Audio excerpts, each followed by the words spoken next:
কাছাড়ের লক্ষ্মীপুরে মাদক সহ গ্রেফতার মিঠুন চক্রবর্তী। ফের কাছাড়ের লক্ষ্মীপুরে পুলিশের মাদক বিরোধী সফল অভিযান। এক গোপন খবরের ভিত্তিতে পুলিশ অভিযান চালিয়ে বিপুল পরিমাণ নেশার ট্যাবলেট সহ 252 বোতল ফেন্সিডিল বাজেয়াপ্ত করে। গ্রেফতার মিঠুন চক্রবর্তী নামে এক ব্যবসায়ী।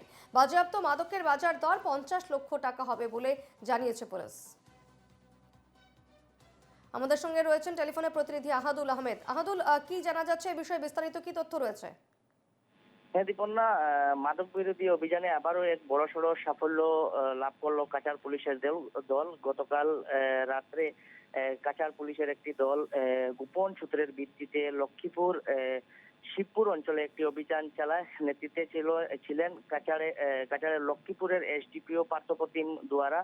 আর এই অভিযানে একটি গড় থেকে বিপুল পরিমাণের মাদক দ্রব্য জব্দ করে পুলিশ। প্রায় ৬৮,০০০ নেশা জাতীয় ট্যাবলেট সহ প্রায় ৩০০ বোতল কফ সিরাপ কাছাড় পুলিশের দল জব্দ করে। সঙ্গে এই ঘটনার সঙ্গে জড়িত থাকার অভিযোগে মিঠুন চক্রবর্তী নামের লক্ষ্মীপুর শহরের বাসিন্দা মিঠুন চক্রবর্তী নামের এক মাদক ব্যবসায়ীকে গ্রেফতার করে কাছাড় পুলিশ। আর এই মাদক দ্রব্যের জব্দ হওয়া এই মাদক দ্রব্যের চোরাং বাজার মূল্য 50 লক্ষাধিক টাকা হবে বলে জানিয়েছে কাছাড় পুলিশ। আর তার সঙ্গে গতকাল রাতে আরো একটি অভিযান চালায় কাছাড় পুলিশের দল। কাছাড় জেলার বেরেঙ্গা অঞ্চলে কাছাড় পুলিশের একটি দল অভিযান চালায়। এই অভিযানকালে কাশীপুর অঞ্চলের এক যুবকের কাছ থেকে প্রায় 10,000 ইয়াবা ট্যাবলেটও জব্দ করে।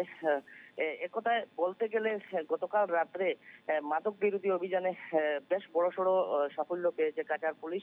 লক্ষ্মীপুর ও বেরেঙ্গা অঞ্চল থেকে বিপুল পরিমাণের মাদক দ্রব্য জব্দ হয়েছে। আর বেরেঙ্গা অঞ্চল থেকে যে 10,000 ইয়াবা ট্যাবলেট জব্দ করেছে কাছাড় পুলিশ, তার বাজার মূল্য প্রায় 3 কোটির অধিক হবে বলে জানিয়েছেন কাছাড়ের পুলিশ সুপার নোমাল মাহাত্তা। আর এখানে একটা কথা উল্লেখ করতে হবে যে গত কয়েকদিন থেকে দেখা যাচ্ছে যে কাছাড় পুলিশ মাদক বিরোধী অভিযান তীব্র করে তুলেছে। জেলার বিভিন্ন স্থানে মাদক দ্রব্য জব্দ হচ্ছে। আর যে পার্শ্ববর্তী যেগুলো রাজ্য রয়েছে, কাছাড়ের পার্শ্ববর্তী যেগুলো রাজ্য মণিপুর বা মিজোরাম, এই মণিপুর এবং মিজোরাম থেকে প্রতিদিনই এই কাছাড়ের মাঝে দিয়ে বিভিন্ন রাজ্যে এই মাদক দ্রব্য পাচার হচ্ছে। আর কাছাড় জেলাকে মূলত সেফ করিডোর হিসাবে ব্যবহার করছেন মাদক ব্যবসায়ীরা বা পাচারকারীরা, সেফ করিডোর হিসাবে ব্যবহার করছেন। তার কারণে দেখা যাচ্ছে যে জেলার বিভিন্ন প্রান্তে প্রতিদিনই প্রায় কাছাড় পুলিশের অভিযানে বিপুল পরিমাণের মাদক দ্রব্য জব্দ হচ্ছে। গতকালও লক্ষ্মীপুর ও বেরেঙ্গা থেকে বিপুল পরিমাণের মাদক দ্রব্য জব্দ একদম, হচ্ছে। অবশ্যই এদিকে নজর রেখো। ধন্যবাদ আহাদুল।